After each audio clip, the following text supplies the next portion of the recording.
12वां अध्याय रहुगण का प्रश्न और भरत जी का समाधान। राजा रहुगण ने कहा, भगवान, मैं आपको नमस्कार करता हूँ। आपने जगत का उद्धार करने के लिए ही यह देह धारण की है। योगेश्वर, अपने परमानंद में स्वरूप का अनुभव करके आप इस स्थूल शरीर से उदासीन हो गए हैं तथा एक जड़ ब्राह्मण के वेश से अपने नित्य ज्ञान में स्वरूप को जनसाधारण की दृष्टि से ओझल किए हुए हैं। मैं आपको बार बार नमस्कार करता हूँ। ब्राह्मण, जिस प्रकार जड़ से पीड़ित रोगी के लिए मीठी औषधि और धूप से तपे हुए पुरुष के लिए शीतल जल अमृत तुल्य होता है, उसी प्रकार मेरे लिए, जिसकी विवेक बुद्धि को ध्याभिमान रूप विषैले सर्प ने डस लिया है, आपके वचन अमृत में औषधि के समान है। देव, मैं आपसे अपने संशयों की निवृत्ति तो पीछे कराऊंगा। पहले तो इस समय आपने जो अध्यात्म योग में उपदेश दिया है उसी को सरल करके समझाइए। उसे समझने की मुझे बड़ी उत्कंठा है। योगेश्वर, आपने जो यह कहा कि भार उठाने की क्रिया तथा उससे जो श्रम रूप फल होता है, वे दोनों ही प्रत्यक्ष होने पर भी केवल व्यवहार मूलक ही है, वास्तव में सत्य नहीं है। वे तत्व विचार के सामने कुछ भी नहीं ठहरते। सो इस विषय में मेरा मन चक्कर खा जा रहा है। आपके इस कथन का मान मेरी समझ में नहीं आ रहा है। जड़ भरत ने कहा, पृथ्वीपते, यह देह पृथ्वी का विकार है। पाषाण आदि से इसका क्या भेद है? जब यह किसी कारण से पृथ्वी पर चलने लगता है तब इसके भारवाही आदि नाम पड़ जाते हैं। इसके 2 चरण हैं, उनके ऊपर क्रमशः टखने, पिंडली, घुटने, जांघ, कमर, वक्षस्थल, गर्दन और कंधे आदि अंग हैं। कंधों के ऊपर लगड़ी की पालकी रखी हुई है, उसमें भी सोवीर राज नाम का एक पार्थिव विकारी है, जिसमें आत्मबुद्धि रूप अभिमान करने से तुम, मैं सिंधु देश का राजा हूँ, इस प्रबल मत से अंधे हो रहे हो। किंतु इसी से तुम्हारी कोई श्रेष्ठता सिद्ध नहीं होती। वास्तव में तो तुम बड़े क्रूर और धृष्ट ही हो।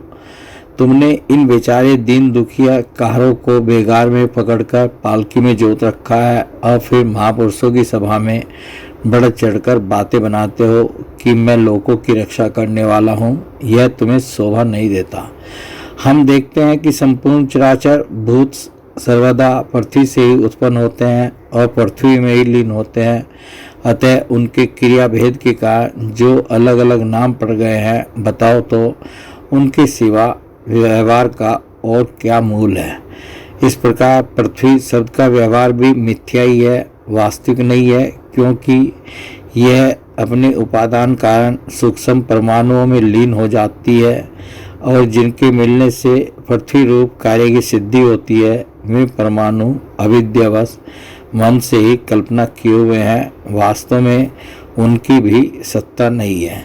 इसी प्रकार और भी जो कुछ पतला मोटा, छोटा बड़ा, कार्य कारण तथा चेतन और अचेतन आदि गुणों से युक्त द्वैत प्रपंच है, उसे भी द्रव्य, स्वभाव, आश्रय, काल और कर्म आदि नामों वाली भगवान की माया का ही कार्य समझो। विशुद्ध परमार्थ रूप अद्वितीय तथा भीतर बाहर के भेद से रहित परिपूर्ण ज्ञान ही सत्य वस्तु है। वह सर्वांतरवर्ती और सर्वथा निर्विकार है। उसी का नाम भगवान है और उसी को पंडित जन वासुदेव कहते हैं।